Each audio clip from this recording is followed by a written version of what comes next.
बिस्मिल्लाहिर्रहमानिर्रहीम। टेस्टी। जी हाँ, आज हम बनाएंगे बहुत ही टेस्टी और खस्ता आलू के समोसे। ये बहुत ही क्विक और इजी रेसिपी है, तो चलें अपना टाइम ज़ाया किए बगैर अपनी रेसिपी की तरफ चलते हैं। तो सबसे पहले हम लेंगे एक बाउल में 2 कप मैदा।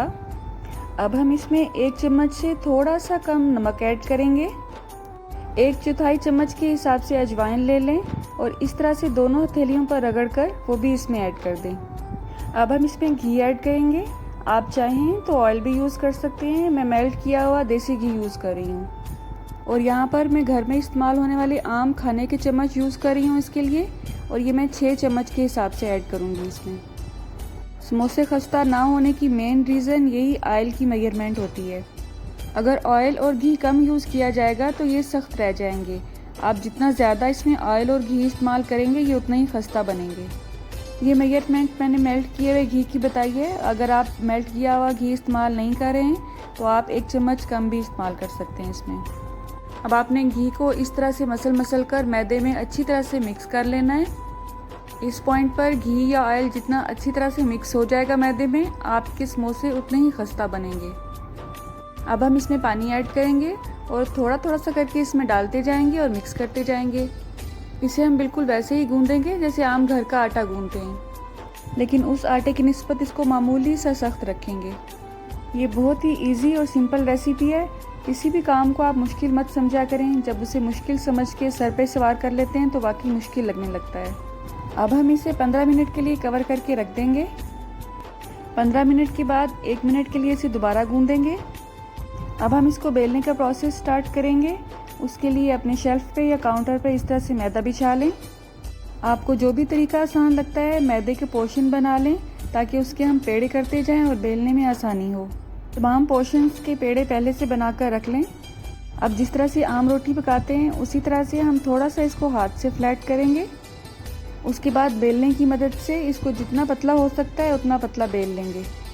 जो बच्चियाँ नहीं सीख रही हैं उनको ये स्टार्ट में थोड़ा सा मुश्किल लगेगा, लेकिन आप 1-2 दफ़ा बनाएंगे उसके बाद आप यूज़ टू हो जाएंगे और हर बार इसे शौक से बनाएंगे। क्योंकि दस्तरखान पे जब तारीफ़ होती है तो इसे बार बार बनाने को खुद ही दिल करता है। अब हम इसकी कटिंग के लिए किसी भी बॉक्स की इस तरह से कैप ले लेंगे। अगर आप इसे बगैर किसी कटर और कैप के परफेक्ट गोल बेल सकते हैं तो आपको इस कैप की ज़रूरत नहीं है। फिर इसके साइड वाले कॉर्नर्स को अगर आप चाहें तो दोबारा बेल लें, और अगर आप चाहें तो उसको काट के इसकी पापड़ी भी रेडी कर सकते हैं। किसी भी नाइफ या कटर की मदद से सेंटर में इसको इस तरह से काट लें और 2 समोसे की पट्टियाँ रेडी हैं।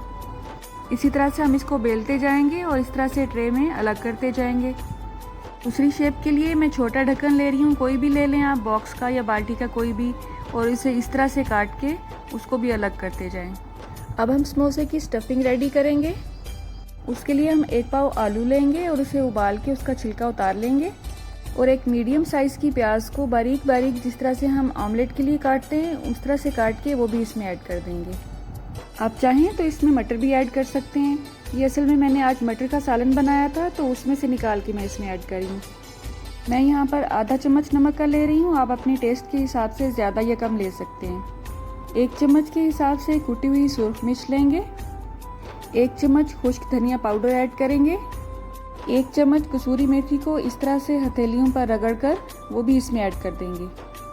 कसूरी मेथी की खुशबू बहुत अच्छी आती है समोसों और पकोड़ों में। अब आपको जो भी तरीका आसान लगता है इन्हें मैश करने का, उस तरह से इनको मैश कर लें। इसके बाद हाथ की मदद से या किसी स्पून की मदद से, जैसे भी आपको आसानी लगती है, इन तमाम अज्जा को अच्छी तरह से मिक्स कर लेंगे। इसमें जो कच्चा प्याज हमने यूज़ किया है उसका टेस्ट बहुत ही अच्छा आता है इस अमेज़े में। इससे पहले जो अमेज़े हमने रेडी किए हैं समोसों के लिए उसमें हमने प्याज को हल्का सा नरम किया था और उसके बाद हमने बाकी अज्जा शामिल करके बाकी अज्जा की मिक्सिंग की थी। अब हम आलू के इस अमेज़े को समोसे की पट्टियों में ऐड करेंगे। जो बच्चियाँ नई सीखने वाली हैं वो इस सारे प्रोसेस को गौर से देखें। इस तरह से तमाम कॉर्नर्स पे आपने अच्छी तरह से पानी लगा लेना है।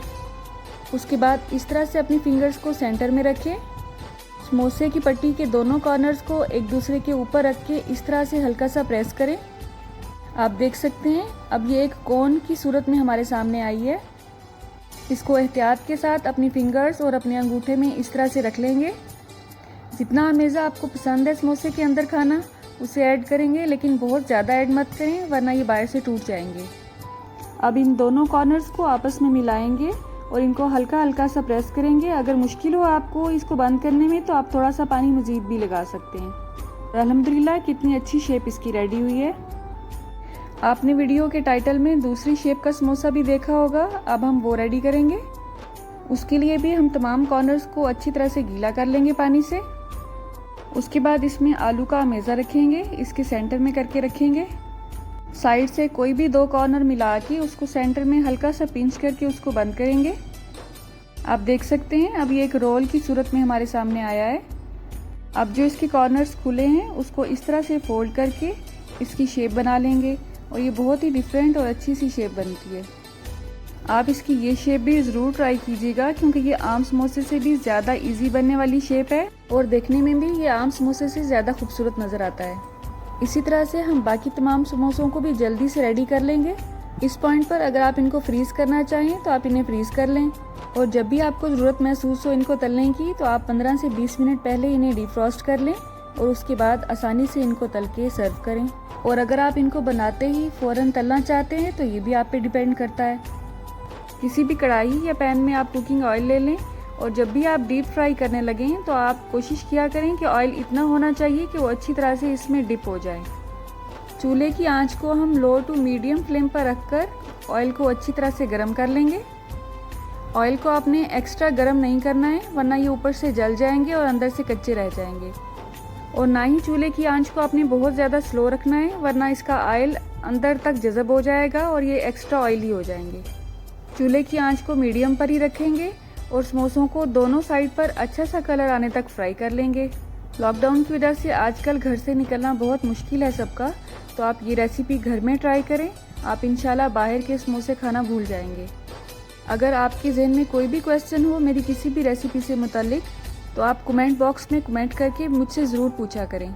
जितनी भी जल्दी हो सकेगा मैं उसका रिप्लाई करने की कोशिश करूँगी इंशाल्लाह। समोसों पर दोनों तरफ से अच्छा सा कलर आ चुका है।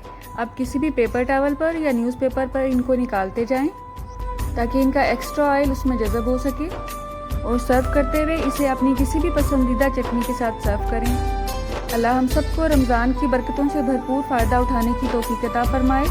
अल्लाह आप सबका दस्तरखान सजाए रखे और हम सबको सेहत और ईमान का रिज़्क़ अता फरमाए। मेरी नेक्स्ट वीडियो तक अल्लाह हाफ़िज़।